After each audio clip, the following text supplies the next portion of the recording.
हमारी आजादी के 75 साल इसलिए महत्वपूर्ण है क्योंकि आज हमारे सामने अपने अतीत पर गर्व करने का, उससे ऊर्जा लेने का समय है।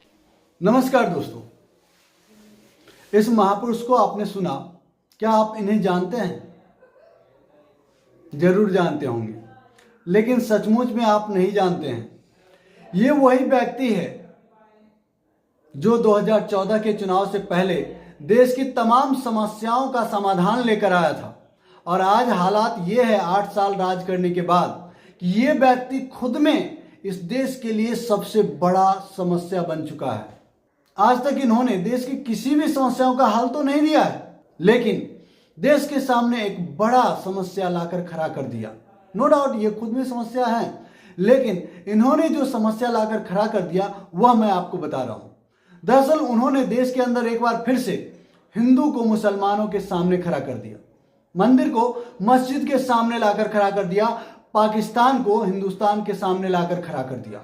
वो पाकिस्तान जो कभी भारत के सामने मुंह खोलने की साहस नहीं कर सकता था, चोरी छिपे आतंकी घटनाओं कराकर हमारे देश के सामने मुश्किल खड़ा करता था, वह पाकिस्तान आज भूखमरी जैसे सूचकांक में हमारे देश से बेहतर स्थान पर है और हमारा देश गर्त में समाता जा रहा है।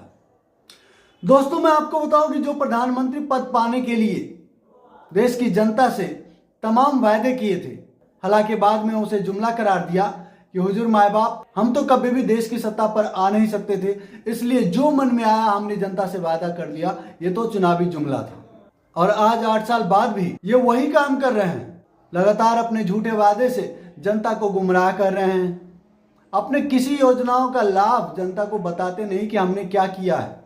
हालांकि अगर ये किए होते तो जनता को फिर बताने की जरूरत भी नहीं पड़ती, इसलिए ये बताते भी नहीं और जनता इनसे पूछती भी नहीं है। भारत की जनता भी थोड़ी महान है, उन्हें अपने बच्चों के भविष्य से ज्यादा अपने धर्म की चिंता है। वह धर्म जो लोगों को, अपने मानने वालों को रास्ता दिखाने का काम करती है। आज भारत की महान जनता उस धर्म को बचाने में जुटी हुई है। अरे मूर्ख, बेहुदे समाज, तुम्हारे बचाने से धर्म अगर बचता है तो वैसे कुकर्मी धर्म को कभी फॉलो करने की जरूरत नहीं है। हाथ जान लो, ये भाजपाइयों के छद में हिंदुत्व है और इसे फॉलो करने की कतई आवश्यकता नहीं है। दोस्तों, पिछले दिनों प्रधानमंत्री राष्ट्रीय बाल पुरस्कार अवार्डी को संबोधित कर रहे थे। इस दौरान उन्होंने क्या कहा, यह सुनकर आप हाथ पर रह जाएंगे। क्योंकि आज हमारे सामने अपने अतीत पर गर्व करने का, उससे ऊर्जा लेने का समय है। जरा बताइए, ये कैसे प्रधानमंत्री हैं जो कभी कहते हैं कि हम अतीत की गलतियों को सुधार रहे हैं, और दूसरी तरफ जब राष्ट्रीय बाल पुरस्कार अवार्डी को संबोधित कर रहे हैं तब कहते हैं कि हमें अतीत पर गर्व करने की जरूरत है, अपने 75 साल के अतीत से सीखने की जरूरत है, ऊर्जा लेने की जरूरत है। आखिर ये किस ऊर्जा की बात करते हैं? मतलब पूरे एकदम बहकी बहकी बातें करते हैं। ये समय वर्तमान के संकल्पों को पूरा करने का है। ये समय भविष्य के लिए नए सपने देखने का है, नए लक्ष्य निर्धारित करके उन पर बढ़ने का है। ये लक्ष्य अगले 25 सालों के लिए है, जब देश अपनी आजादी के 100 साल पूरे करेगा। अब जरा बताइए, प्रधानमंत्री कह रहे हैं कि ये समय वर्तमान के अपने सपनों को पूरा करने का समय है। अब प्रधानमंत्री इस सवाल का जवाब दें कि जब आप देश के नौजवानों को अपने रैलियों में हिंदू मुसलमान का अफीम सुंघाओगे तो वो युवा देश की तरक्की के लिए कहां तक क्या कर सकता है? प्रधानमंत्री जी, वो युवा और युवती अपने सपनों को पूरा करने की बात तो दूर, वो सपना देखते भी नहीं है, वो सपना देखने के काबिल भी नहीं होते।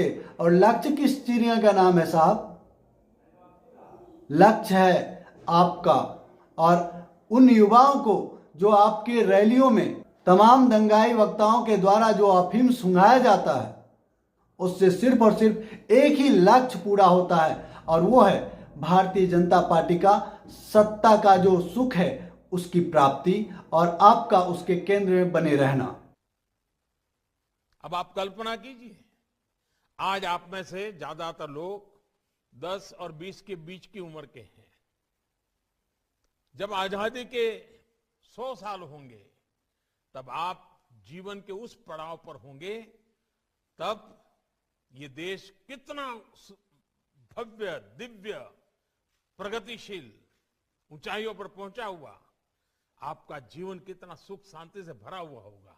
जी साहब, हम कल्पना करते हैं कोरोना की पहली लहर देश में आने से पहले देश आजादी के बाद 45 साल में सबसे बड़ी बेरोजगारी को झेल रही थी, और कोरोना के आपके मिसमैनेजमेंट के कारण कम से कम 10 से 12 करोड़ युवाओं की नौकरी छिन गई। अब आप प्रधानमंत्री हैं, आप बताइए, जिन युवाओं को आप कर्तव्य याद दिलाते हैं, उनके सपनों को साकार करने की बात करते हैं, नए लक्ष्य निर्धारित करने की बात करते हैं, प्रधानमंत्री जी कब आपको अपने कर्तव्य याद आएंगे? आप अपने कर्तव्य पर कब कार्य करेंगे और देश की युवाओं के लिए ब्लूप्रिंट कब तैयार करेंगे, और कब उस ब्लूप्रिंट पर युवा चलकर देश की तरक्की में अपना योगदान देगा?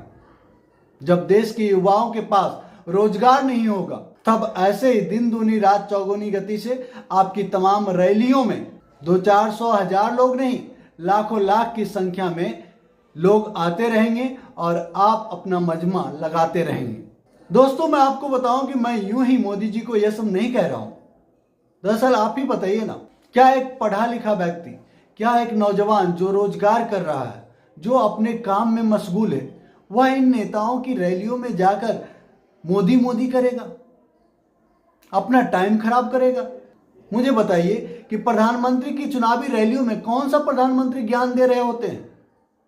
वस्त्रोलॉजी का ज्ञान, हिंदू मुसलमान का ज्ञान, अपने तमाम पूर्वजों को जिन्होंने आजादी के बाद इस देश को अपने खून पसीने से सींचा और आज इस स्तर तक लेकर आए, उनकी बुराइयों के अलावा प्रधानमंत्री करते क्या है अपनी चुनावी रैली में? और प्रधानमंत्री कहते हैं कि 100 साल बाद हमारा देश, ये युवा दुनिया की बुलंदियों पर ले जाएगा। मुझे बताइए कि 25 साल बाद अगर इसी रेशियो से हमारा देश का युवा आपस में एक दूसरे से नफरत करेगा, हिंदू मुसलमान को देखना नहीं चाहेगा, सिख ईसाई को देखना नहीं चाहेगा, तो हम किस स्तर पर अपने देश को ले जाएंगे? इसका आपने कल्पना किया है? एक समाज तरक्की तभी कर सकता है जब आपस में भाईचारा होगा, जब आपस में मेल जोल होगा। सद्भावना पूर्वक ही एक समाज, एक राज्य और एक राष्ट्र तरक्की कर सकता है। अगर वहाँ के ज्यादातर लोगों में एक दूसरे के प्रति नफरत रहेगा तो वह देश कभी तरक्की नहीं कर सकता।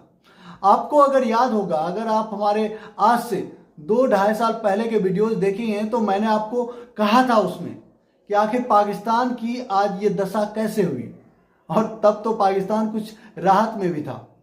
आज पाकिस्तान खत्म हो चुका है, उसकी इकोनॉमी खत्म हो चुकी है, उसके हाथ में कटोरा आ चुका है और पूरी दुनिया के सामने अपने हाथ फैलाए हुए हैं।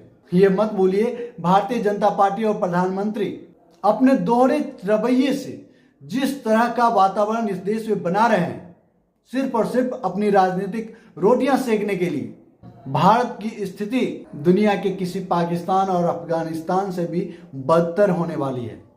ये जो ख्याली पुलाव पका रहे हैं ना, ये मुंगेरी लाल के सपने दिखा रहे हैं नरेंद्र मोदी जी, ये सपने सपने ही रह जाएंगे। और प्रधानमंत्री, आपसे मैं कहना चाहूंगा कि आप देश के शीर्ष पर हैं, एक संवैधानिक पद पर हैं। अगर आपको खुद के आत्मसम्मान की चिंता नहीं है, कोई बात नहीं, कम से कम हमने आपको उस पद तक पहुंचाया। उस पद की गरिमा कीजिए, उस पद की गरिमा के लिए कुछ ऐसा कीजिए कि आने वाले दिनों में जब इतिहास पलटेगा, युवा आज के दिनों के बारे में इतिहास में देखेगा, पढ़ेगा, तो आप पर भी थोड़ा सा गर्व कर सके। इस तरीके से एक समाज को दूसरे के खिलाफ में खड़ा करके आप इस देश को तरक्की के मार्ग पर लाना तो दूर, आप इस देश को छोटी सी खुशियां भी नहीं दे सकते। और दोस्तों, यही सब कारण है जिसके कारण आज उत्तर प्रदेश का किसान कह रहा है, हर रोज रात भर जगकर सांड को भगाने से अच्छा है कि एक बार उस सांड के मालिक को ही खदेड़ दो। अब आप समझ सकते हैं कि उत्तर प्रदेश में सांड कौन है और सांडों का मालिक कौन है, और सांडों से किसान को क्यों प्रॉब्लम है। बहरहाल दोस्तों, इस टॉपिक पर इतना ही। अगर हमारी ये प्रस्तुति आपको अच्छी लगी, वीडियो को लाइक कीजिए, शेयर जरूर कीजिए, और जो दोस्त पहली बार हमारे चैनल पर, आपसे निवेदन है कि हमारे चैनल को सब्सक्राइब कर ले और घंटी के बटन को जोर दबा दे, ताकि हमारा हर एक वीडियो सबसे पहले आपको मिले। जय हिंद, जय भारत, जय संविधान।